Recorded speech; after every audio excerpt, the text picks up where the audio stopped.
Assalamualaikum warahmatullahi wabarakatuh, Bu. Waalaikumsalam warahmatullahi wabarakatuh. Perkenalkan, nama saya Zahara Intan Ramadhani dari Fakultas Ilmu Sosial dan Humaniora, Program Studi Pendidikan Guru Sekolah Dasar.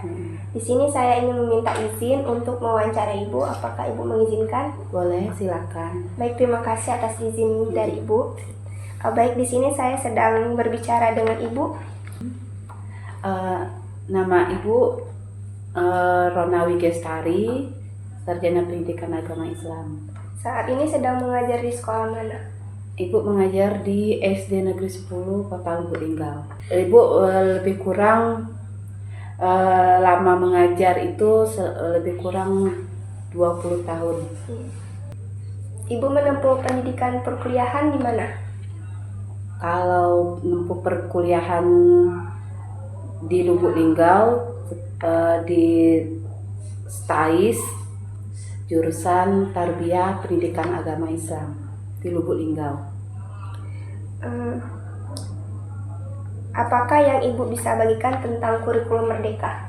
Yang bisa dapat dibagikan tentang kurikulum Merdeka ini yaitu untuk meningkatkan kualitas pembelajaran dan mendukung berbagai program serta penyediaan materi ajar dan pengembangan diri melalui platform Merdeka Belajar. Jadi guru-guru itu dituntut untuk bisa memakai alat media dan juga media sosial seperti media ajar dan teknologi yang canggih sekarang. Pertanyaan kedua, bagaimana pandangan Ibu setelah menerapkan kurikulum Merdeka? Kita sebagai guru itu memang dituntut, apalagi ini kurikulum Merdeka, dituntut dalam pembelajaran media ajar. Seperti platform Merdeka Belajar itu ada aplikasinya tersendiri. Jadi guru-guru itu difokuskan tidak hanya untuk mengajar, tapi itu juga termasuk administrasi dalam penerapan kurikulum Merdeka. Dalam kurikulum Merdeka ini, cara pandangannya, apalagi dari sisi mengajarnya itu sudah tidak seperti dulu lagi, sudah memakai media ajar melalui teknologi. Pertanyaan ketiga, perbedaan mendasar apa yang Ibu rasakan antara kurikulum sebelumnya dengan kurikulum Merdeka?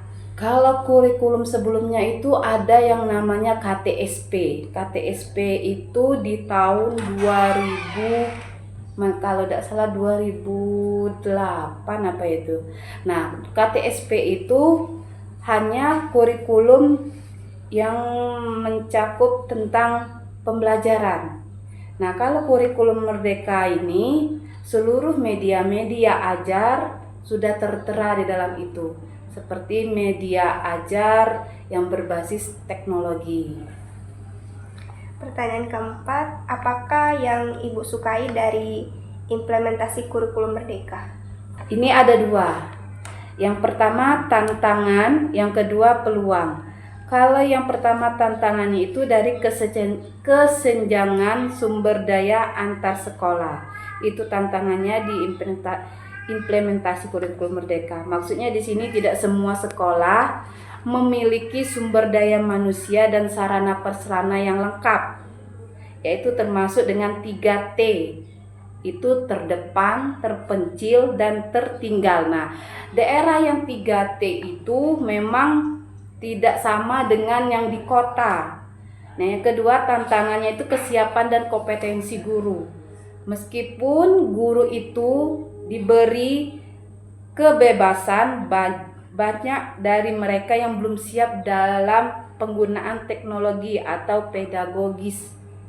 Yang ketiga yaitu perubahan paradigma pembelajaran. Kurikulum ini menuntut pergeseran pembelajaran berpusat pada guru menjadi berpusat kepada siswa. Dulu kan hanya guru yang berinteraksi. Nah, sekarang guru itu harus siswa yang berinteraksi. Nah, itu tantangan sebagai guru. Sekarang peluang dari implementasi kurikulum itu yang pertama pembelajaran yang lebih bermakna dan berkontekstual. Di sini maksudnya itu kurikulum Merdeka membuka ruang bagi guru dan siswa untuk saling terlibat proses dalam pembelajaran. Jadi saling berinteraksi. Yang kedua, penguatan karakter dan soft skill. Kurikulum ini mendorong pembentukan profil pelajar Pancasila yang terdiri dari nilai-nilai beriman dan bertakwa, berkebinekaan global, mandiri, bernalar kristis, gotong royong, dan kreatif. Nah, itu peluangnya dari investasi. Pertanyaan kelima, bagaimana menurut Ibu tentang deep learning? Deep learning itu adalah cara pembelajaran pendekatan atau cara pembelajaran mendalam. Deep learning ini adalah pendekatan pelajaran yang menekankan pemahaman konsep dan penguasaan kompetensi secara mendalam, cakupan materi yang lebih sempit.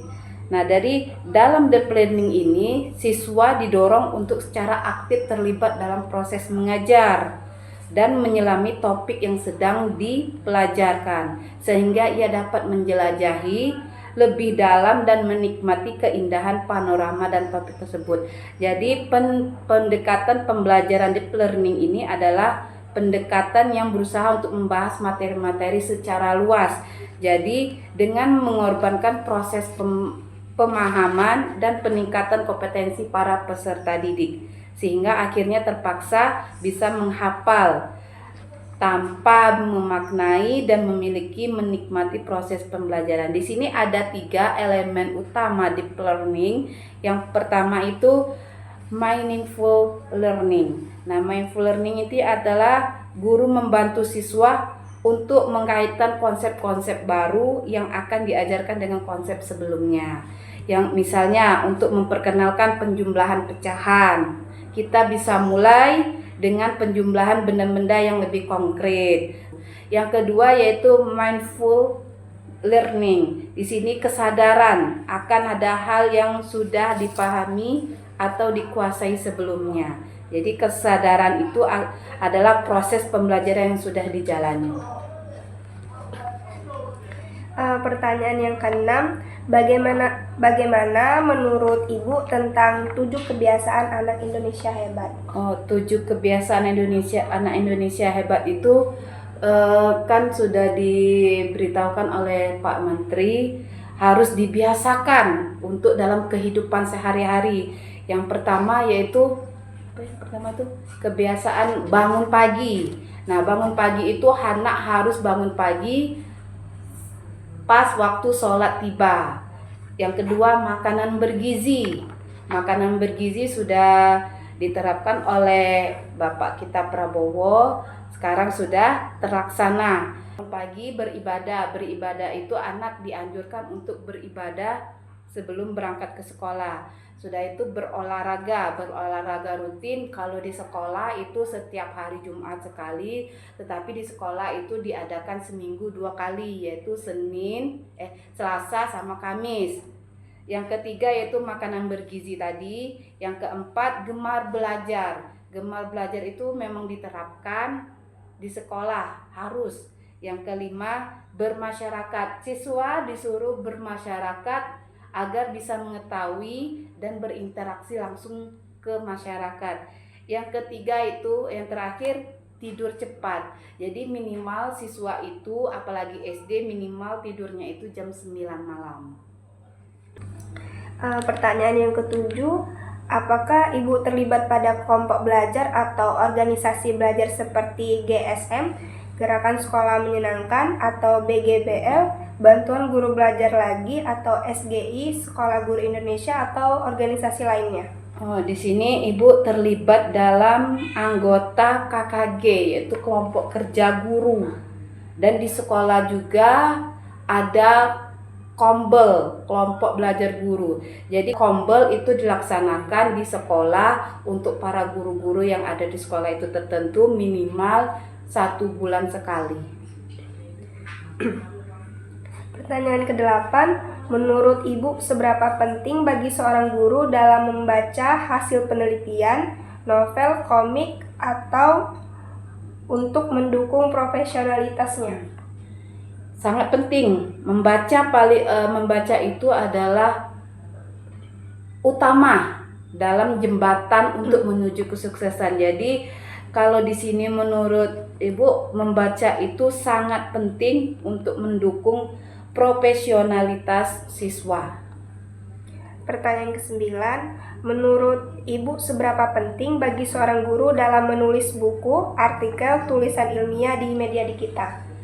Kalau menurut seberapa penting untuk membuat artikel atau tulisan ilmiah itu atau di media digital, itu memang dianjurkan, tapi di media digital itu untuk proses dalam pembelajaran atau media ajar. Jadi kalau dibilang penting memang penting, tapi itu tergantung dengan gurunya masing-masing atau kompetensi guru tersebut. Pertanyaan ke-10, apakah terdapat pengalaman mengajar yang dapat dibagikan untuk membantu kami sebagai mahasiswa dalam mencintai profesi guru ini? Ya, peran guru itu ada suka dan dukanya. Sukanya kita sering bertemu dengan siswa. Ketemu dengan siswa itu tidak satu orang, dua orang, tapi beratus.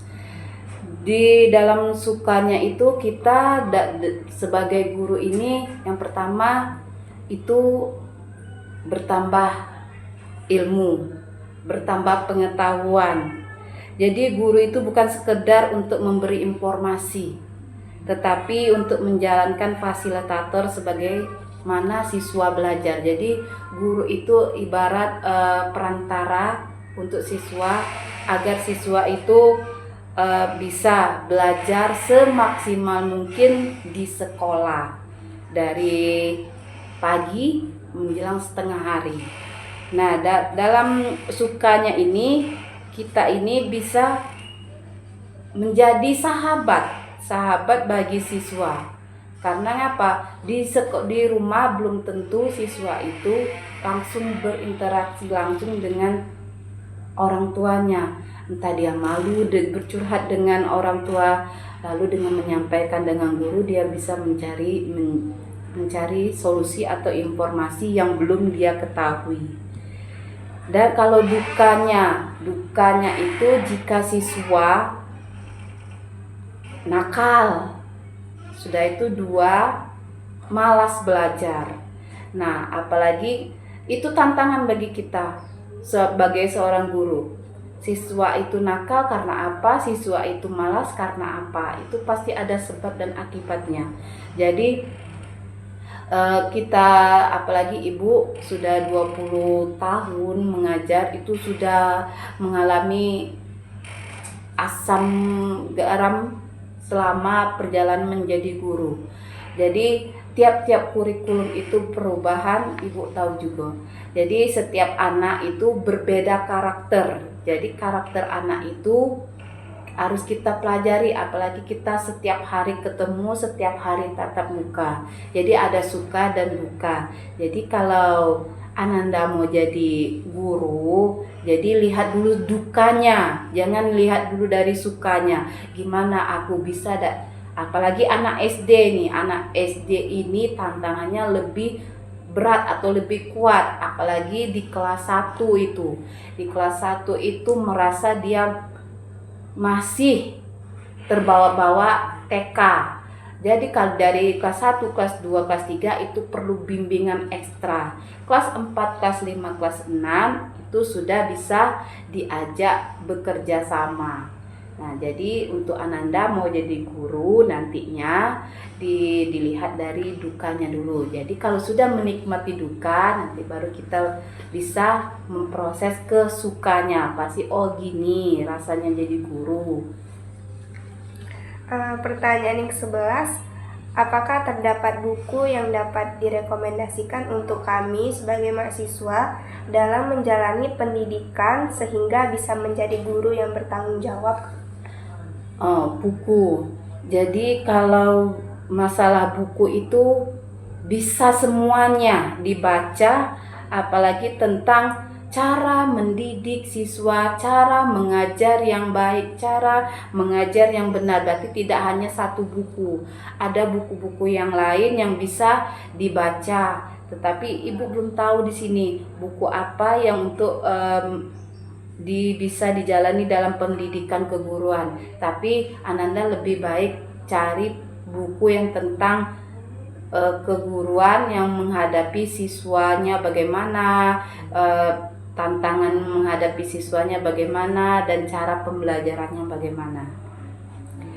Pertanyaan ke-12, keterampilan apa yang Ibu sarankan untuk kami sebagai mahasiswa agar menjadi guru yang ideal? Keterampilan itu tidak hanya satu, apalagi untuk guru SD. Kalau guru SMP, guru SMA mungkinlah satu hanya seberapa keterampilan. Kalau di guru SD itu harus semua bisa. Karena satu kelas aja itu satu guru seluruh mapel. Jadi guru dituntut untuk bisa mengerjakan keterampilan seperti misalnya kalau ada pembelajaran SBK, seni budaya keterampilan, itu guru harus bisa seperti ada seni musik, seni tari, seni gambar, seni lukis. Jadi tidak hanya satu keterampilan yang harus diupayakan oleh guru, itu terutama untuk guru SD. Kalau guru SMP, SMA itu ada tersendirinya guru mapel. Apa pesan Ibu untuk kami sebagai calon guru nanti? Pesan untuk diberi untuk Ananda yaitu semangat dan terus menginspirasi dalam menjalankan tugas mendidik. Dengan memberikan semangat yang tinggi, guru dapat menjadi teladan bagi siswa. Jadi jika Ananda memang fokus untuk menjadi seorang guru, jadi yang pertama itu semangat dulu. Sudah itu yang kedua inspirasi atau ide-ide jika nanti Ananda menjadi guru harus dijalani sebagai pendidik. Terus di sini ada lagi kesannya yaitu guru itu harus bijaksana, karena bijaksana itu adalah kunci atau generasi penerus yang unggul. Yang kedua, menjadi guru itu memiliki kemampuan dan pengarahan siswa untuk prestasi yang lebih besar. Jadi kalau ingin menjadi guru itu harus berkemampuan atau kompetensinya lebih tinggi. Yang ketiga, kemahiran dalam menahan emosi. Apalagi sudah Ibu tanya tadi di SD itu, apalagi kelas 1, kelas 2, kelas 3, emosi itu harus dijaga. Karena emosi itu penting untuk menjaga guru yang bijaksana. Yang keempat, menjadi guru itu harus memberi inspirasi atau motivasi pada siswa-siswi. Jadi untuk Ananda sekarang dalam menjalankan profesi atau kuliah di bagian pendidikan guru, itu yang pertama harus semangat dulu. Semangat dan menginspirasi serta memperluas kemampuan atau kompetensi tentang keguruan. Mungkin itu saja pertanyaan-pertanyaan untuk wawancara kali ini. Terima kasih waktu yang telah Ibu berikan dan izin untuk wawancara Ibu. Ya, terima kasih kembali.